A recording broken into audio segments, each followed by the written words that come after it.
senhora também, que ela nos ilumine nesta manhã. Ave Maria, cheia de graça, o Senhor é convosco. Bendita sois vós entre as mulheres, e bendito é o fruto do vosso ventre, Jesus. Santa Maria, Mãe de Deus, rogai por nós, pecadores, agora e na hora de nossa morte. Amém. Pode sentar um instantinho. Nós já estamos assim falando já há algum tempo sobre alguns dons espirituais, e hoje, nessa manhã, nós vamos nos deter um pouco mais sobre o dom da profecia.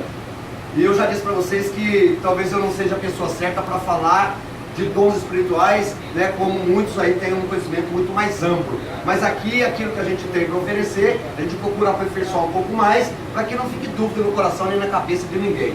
Para que não fique dúvida, se você tiver alguma dúvida sobre alguns dons aqui já mencionados, eu vou passar essa passagem da Bíblia hoje, está lá em 1 Coríntios capítulo 14. Então, em cima dessa passagem, nós vamos tentar aprimorar um pouco mais sobre este dom que o Senhor quer que todos, né, estejam inseridos nele. 1 Coríntios capítulo 14, está escrito assim, ó, versículo 1 em diante, são apenas aí uns 6 versículos, só 5 versículos, está escrito assim, ó, buscai o amor e aspirai aos dons do Espírito, principalmente a profecia, pois aquele que fala em línguas não fala aos homens, mas a Deus. Ninguém o entende, pois ele fala em êxtase espiritual, coisas misteriosas. Mas aquele que profetiza fala aos homens, edificando, exortando e confortando. Aquele que fala em línguas edifica a si mesmo, porém o que profetiza edifica a igreja.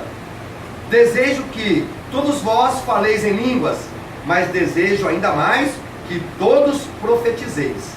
O que profetiza é maior do que aquele que fala em línguas, a menos que este também interprete, e assim edifique a igreja. Palavra do Senhor. Graças a Deus. Veja, a palavra, ela é clara no sentido de trazer para nós as informações que a gente precisa. Nós falamos aqui sobre o dom de orar em línguas, não de falar em línguas. Eu disse que o orar em línguas, ele é diferente do falar em línguas. Aquele que ora em línguas, aquele que reza em línguas, ele não sabe o que ele está rezando, mas o Espírito vem em favor dele e intercede por ele a Deus. Aquele que fala em línguas, isto é, tem algo a falar em línguas estranhas, se ele não tiver como traduzir aquilo, não tiver a revelação daquilo que ele vai falar, tem que ter alguém para falar, porque senão fica no vazio, ninguém é edificado. Porém, aquele que profetiza é diferente, nós acabamos de ler agora. Aquele que profetiza, ele edifica a igreja. Mas irmão, como entender isso? Edifica a igreja, exorta as pessoas. Gente, é simples, eu preciso explicar. No livro de Deuteronômio, no livro de Levítico, se a gente for pegar algumas passagens lá, a gente vai entender o seguinte: profecia não tem nada a ver com adivinhação. Nós temos que diferenciar isso.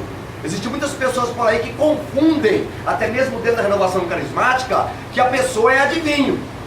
Não tem nada a ver uma coisa com a outra. O dom da profecia é o dom da profecia. A adivinhação, ela não tem nada de espiritual. Ela é algo do homem, é algo da esquerda. Tanto que a Bíblia condena, né, os adivinhos.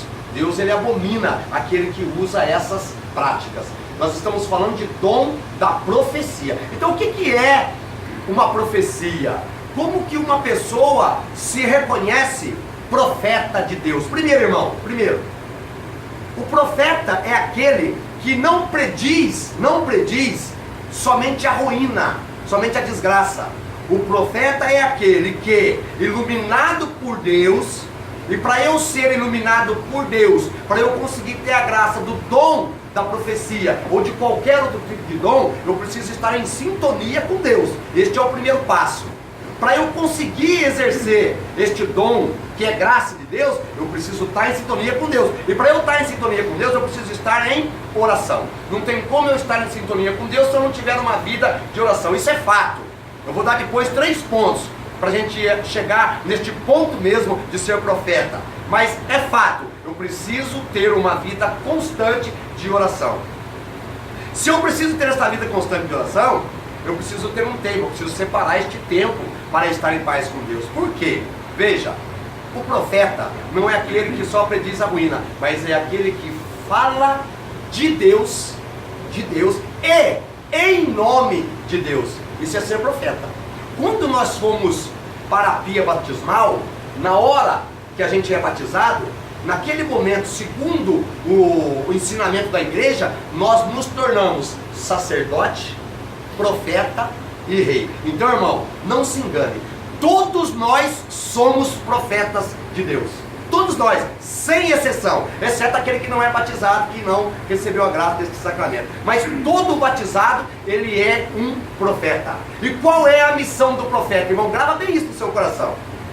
A maior missão do profeta é anunciar a verdade, falar de Deus, levar Deus, proclamar Deus, mas também denunciar a mentira. Qual foi um grande profeta que existiu na história? Foram muitos, mas um homem chamado João Batista. Esse foi um grande profeta, aquele que veio. Qual que foi a missão dele? Dizer para que o povo pudesse fazer uma conversão realmente frutuosa. Não adiantava querer dizer eu tenho Deus como meu Senhor. Se eu não me converter, de nada vai adiantar. E João Batista conclui: o machado já está posto à raiz da árvore. Toda árvore que não der bom fruto será cortada e lançada fora. Ele estava profetizando algo na vida das pessoas. Aquele que produzir fruto, ele vai dar bom fruto. Aquele que produzir, a árvore que produzir bom fruto, ela vai manter. A que não produzir será cortada e lançada fora. Veja, eu preciso hoje, irmão, como profeta de Deus, outra coisa. Detalhe muito importante. O profeta, irmão, ele é aquele que não tem medo de nada e nem de ninguém. Ele não tem medo. Ele escuta Deus falar, Deus fala com ele, ele não mede esforços para falar. Quantas pessoas hoje, dentro da Canção Nova, quantas pessoas hoje, dentro da nossa comunidade, a gente olha e observa que são pessoas que são usadas por Deus mesmo, e não tem medo. E hoje muitos, por usarem este dom da profecia, por usar o ser profeta, estão sendo afastados até mesmo do clero. Então lá não pode mais estar à frente. Se ele falar isso, se ele falar aquilo, infelizmente a igreja tem que esconder ele um pouco, porque ele corre risco de vida, ele vai banir um pouco, né, talvez até da espiritualidade no coração de algumas pessoas. Irmão, mas eu fico pasmo. Eu fico pasmo quando eu vejo o Padre Zé Augusto pregar aquelas pregações passadas, que hoje ele não pode mais estar à tona. Por falar, aquele que votar em determinado partido, ele está tendo, não vou mencionar aqui o nome do partido, mas aquele que votar em determinado partido, aquele que fizer parte com determinado partido, ele tem parte com o inimigo. Como que pode a gente, católico, ter, né, a audácia de ir lá e perder tempo e votar em certos candidatos? Então ele não tem medo de falar. Ele pagou um preço, irmão, ele pagou. Mas eu fico pensando, o Padre Léo pagou muito preço, o Padre Jonas Abib está pagando até hoje muito preço por falar a verdade. Eu fico imaginando esses homens, e nós deveríamos ser como tais, sem medo de falar a mesma verdade, declarar, lógico, com sabedoria e com autenticidade. Isso é ser profeta, irmão. É saber que eu posso perder a minha vida aqui, mas vou ganhar um galardão no céu, quer dizer, o meu lugar vai estar reservado lá, porque eu não menti, eu não omiti, eu não tive medo de falar a verdade. Irmão, o profeta é aquele que não tem medo. Mas, detalhe, ele escuta a voz de Deus, ele não tem medo de falar. O profeta que se diz profeta, mas tem medo, pensa na consequência, ele deixa de ser profeta, irmão, desculpa falar. Aquele que fica pensando o que Paulo vai dizer em Gálatas 1:10, se acaso eu tiver para fazer a vontade do homem, eu não sirvo para ser servo de Deus. Junta a mala e vai embora. Eu preciso ter autenticidade, sabedoria, destreza naquilo que eu vou falar e certeza do que eu vou falar. Irmão, como é gratificante quando nós podemos ajudar as pessoas, ainda que seja no primeiro momento, para elas sentir raiva da gente, sentir ira da gente. Uma vez eu cheguei numa pessoa, eu disse para ele que o Senhor colocava no meu coração, avisa, porque a casa dele vai cair, vai surgir uma mulher na vida dele, vai acabar com o ministério dele e vai acabar com a família dele. Eu cheguei neste irmão e falei para ele, por quê? Porque o Espírito Santo tinha mandado eu profetizar na vida dele. Profetiza, porque isso vai acontecer. Ele tem que se precaver. Veja, gente, o profeta, eu vou repetir de novo, não é aquele que prega só a desgraça, não. Que vai acabar o mundo, que vai acontecer isso, vai acabar uma desgraça, uma doença na sua vida, não é nada disso. É aquele que fala a verdade, mas é aquele que, ungido por Deus também, ele consegue direcionar a vida da pessoa. Eu disse para esse irmão, eu falei, olha, você está firme na caminhada, só que vai aparecer uma mulher, cara, vai aparecer. E essa mulher, ela vai puxar o seu tapete. E ela vai acabar com a sua vida, com o seu ministério. Ele disse, não, aqui é Jesus. Eu falei, eu sei, irmão, que aí é Jesus, mas eu só estou falando porque o Espírito Santo mandou que eu profetizasse isso na sua vida. Então você vigia, porque a sua casa vai cair se você não vigiar. Gente, o que foi que aconteceu com o rei Ezequias? O que foi que aconteceu? O Senhor manda Isaías ir lá e falar para o rei. Isaías vai lá e fala para o rei que ele vai morrer. Não tem mais saída. Isaías foi e profetizou na vida dele, rei, você vai morrer, não tem mais saída. O rei, escutando esta profecia, ele não desesperou. Diz a Bíblia que ele se colocou em oração. E através da oração, quando o profeta estava saindo do palácio, no meio do caminho, o Senhor fala de novo. Gente, o profeta sofre, irmão. Sabia? O profeta sofre. Você escuta uma coisa aqui, o Senhor fala. Aí você vai falar, de repente você fala. Aí quando você volta, o Senhor fala para o Senhor, volta lá e fala para ele. Gente, e às vezes a pessoa fala, seu irmão falou uma coisa e aconteceu outra. Eu vou dizer uma coisa para você, irmão. Um dia o Senhor colocou no meu coração para profetizar na vida do irmão, onde a mulher dele não podia ter filho. E eu profetizei isso lá.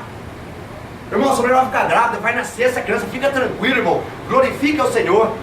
Ele tomou posse daquilo, a mulher dele ficou grávida, só que 6 meses depois a criança morreu. Aí ele veio falar comigo, falou, nossa irmão, a minha mulher está desorientada, eu não é tanto, mas a minha mulher está desorientada porque Deus deu um filho para nós, irmão. Realizou um milagre e agora tirou. Falei, irmão, Deus não faz nada pela metade, irmão. Eu não disse que era aquele filho, eu disse que Deus ia te dar um filho. Fica tranquilo, irmão. Eu sei que a dor da perda é grande, mas Deus, o nosso Deus, eu falei, o nosso Deus é um Deus que ele cumpre aquilo que ele fala. Passado 1 ano depois, o médico disse que era para ela se tratar e não engravidar ainda, pois ela engravidou. E hoje essa criança está com 3 anos de idade. Por quê? Se cumpriu a profecia. Irmão, agora tem um detalhe. Eu cheguei nesse irmão e falei para ele isso. Ele não colocou muita confiança, não deu muito crédito. O que aconteceu 1 ano depois? Dito e feito. Aí conversando com ele, falei, irmão, você viu o que aconteceu? Ele falou, não, mas não tem nada a ver aquilo que você falou. É que foi realmente, tinha que acontecer. Eu fiquei desacreditado lá com o pessoal da igreja, não dei muito crédito porque cada um dava conta do testemunho. E por fim eu tomei essa decisão. Tomou? Tomou a decisão.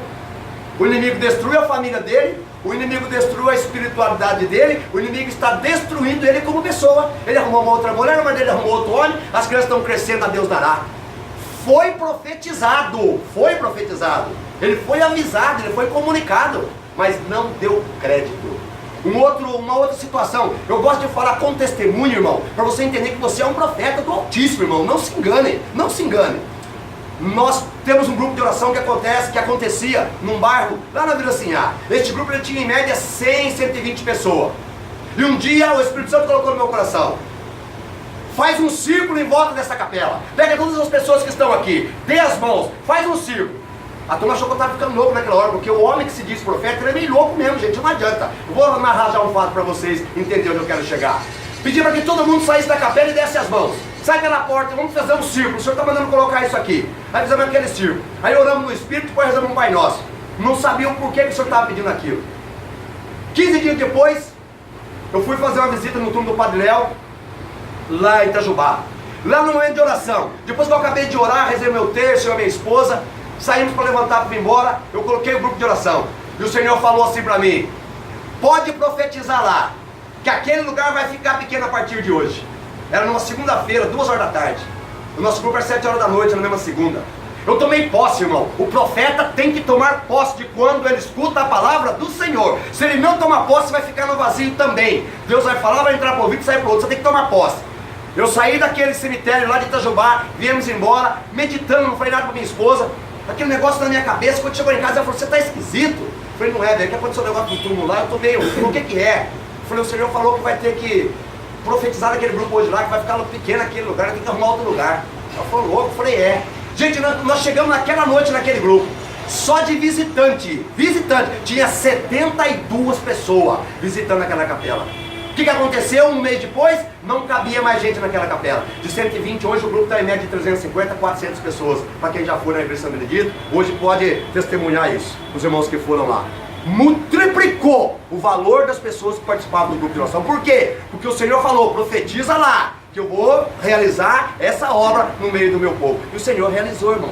Agora, eu quero partilhar com você aqui algo muito sério e pessoal. Eu estava com 7 anos de caminhada, de 96 até 2003, eu estava na caminhada. Num dia de manhã, eu passando na rua Nelson Dávila com a minha esposa, e o meu neto no colo dela, no banco de trás. De repente o semáforo fechou. Numa noite anterior eu tinha pedido ao Senhor, Senhor, as pessoas falam que eu tenho dons especiais, que o Senhor fala comigo e não fala com eles. Eu não gosto muito disso, Senhor. O Senhor sabe que eu não gosto, mas eu queria pedir para o Senhor uma coisa. Dá para mim uma confirmação, Senhor, de que eu sou aquilo que realmente alguns falam que eu seja. Porque muitos diziam, você é um profeta, você é um homem de Deus. Mas eu não tomava aquilo como uma verdade vindo das pessoas. Eu queria um gesto concreto, um sinal concreto de Deus. Até que um dia eu estava no Nelson Dávila, o semáforo fechou. Aí veio um rapaz do outro lado da rua, ele bateu no vidro do meu carro, o vidro um pouquinho só aberto. Eu abaixei uns 4 dedos, ele olhou para mim e falou, tu és um profeta. E saiu do outro lado da rua. Eu olhei para minha esposa, não entendi nada, o sinal continuou fechado, eu fechei o vidro, fiquei meditando, falei, meu Deus, o que ele quer dizer com isso? No meu pensamento, o cara voltou de novo, bateu no meu vidro, falou para mim, irmão, tu és um profeta. Eu falei, amém, irmão. Ele disse, aleluia. Aí ele saiu pra lá. Aí eu olhei pra minha mulher e falei, bem, esse cara é meio doido. Ela falou, é doido igual você. Eu falei, nossa senhora. Ela falou, juntar vocês dois, olha, pode dar a mão e ir embora pro mundo. Eu falei, puxa, a partir daquele momento, eu tomei consciência de que todos nós, irmão, sem exceção, temos uma missão. Se temos a graça da profecia, nós precisamos fazer valer o dom da profecia. Aqui na capela, os irmãos que estão mais próximos aqui sabem disso. O ano passado, quando nós decidimos nos reunir com mais frequência aqui, e combinamos, olha, vamos fazer um clamor, vamos levantar um louvor, o Senhor quer ressuscitar vidas aqui dentro, Ele quer mudar a direção da empresa. Aí o bispo veio aqui, não foi? O bispo veio aqui, tem a foto do bispo ali com nós, veio para ninguém colocar em dúvida. O bispo veio aqui, deu uma bênção para nós, e ele disse algo tremendo. Não importa a quantidade de pessoas que vai se reunir aqui e nem o tempo que vocês vão ter para rezar, mas por favor, se reúnam e rezem. Nós começamos, irmão, nós somos obedientes. O que está acontecendo hoje? Muitos de vocês que não vinham aqui, hoje por um motivo ou por outro, talvez uma mudança de horário, uma mudança de departamento, estão tendo a graça de estar conosco aqui. Mas foi profetizado aqui nessa capela, um dia, os irmãos lembram disso, nem oração, o Senhor colocava, Sebastião, levanta esse clamor junto com esse povo, porque essa capela vai ficar pequena. Irmão, ela não chegou ao ponto de ficar ainda pequena, tem muito espaço vazio, mas em vista do que acontecia há 6 meses atrás, para o que está acontecendo no dia de hoje. E toda quinta-feira aqui está sendo uma bênção, irmão. O Espírito Santo está tocando, ele tem falado isso para nós, ele está tocando poderosamente na vida de muitas pessoas aí para estar na capela. É dom da profecia. Agora, como adquirir esse dom? 3 coisas. 3 coisas fundamentais, irmão. Eu disse que a oração é fato. Isso aí não vou nem classificar como primeira coisa. A oração, ela é fundamental. Tem que ter vida de oração. Então vamos lá. Primeira coisa, entrega total, irmão. Pensa nisso. Entrega total. Não esquenta a cabeça com a sua família, com a sua mulher, com o seu filho, com o seu pai, com o seu emprego. É entrega total.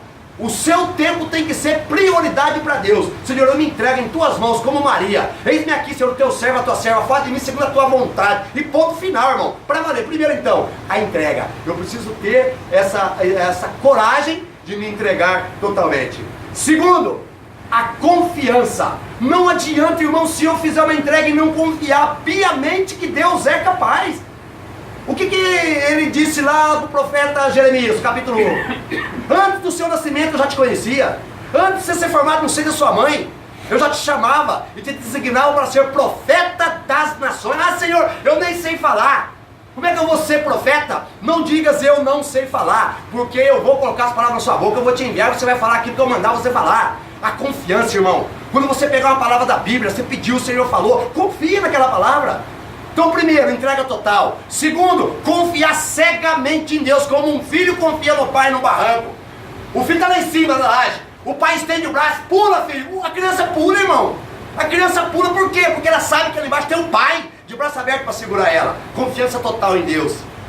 Isso eu preciso ter. Terceiro, irmão, e o mais sério de tudo e que acontece às vezes na nossa vida de maneira errada, saber esperar. Eu tenho que ter uma esperança, irmão, mas uma esperança de saber esperar. Está entendendo o que aconteceu com Sara e Abraão? Abraão riu, Sara riu. Quando Deus disse que eles iam ser pais na idade avançada, foi uma profecia que o anjo proclamou na vida deles. Eles riram, mas souberam esperar. E às vezes a gente não sabe, a gente pede o negócio e quer que aconteça na hora. E o Senhor está dizendo: o seu tempo não é o meu e o meu não é o seu. Um dia para você é como se fosse 1000 anos e 1000 anos é como se fosse um dia. Então, irmão, entrega total, confiança total e espera total. Saiba esperar, irmão, porque esse dom vai ser derramado sobre a sua vida, amém? Vamos rezar uma Ave Maria, então, mas a gente volta aqui para concretizar esse dom que vai ser derramado no coração de muitos daqui que ainda não estão com fé viva para receber. Ave Maria, cheia de graça, o Senhor é convosco. Bendita sois vós entre as mulheres, e bendito é o fruto do vosso ventre, Jesus. Santa Maria, Mãe de Deus, rogai por nós, pecadores, agora e na hora de nossa morte. Amém.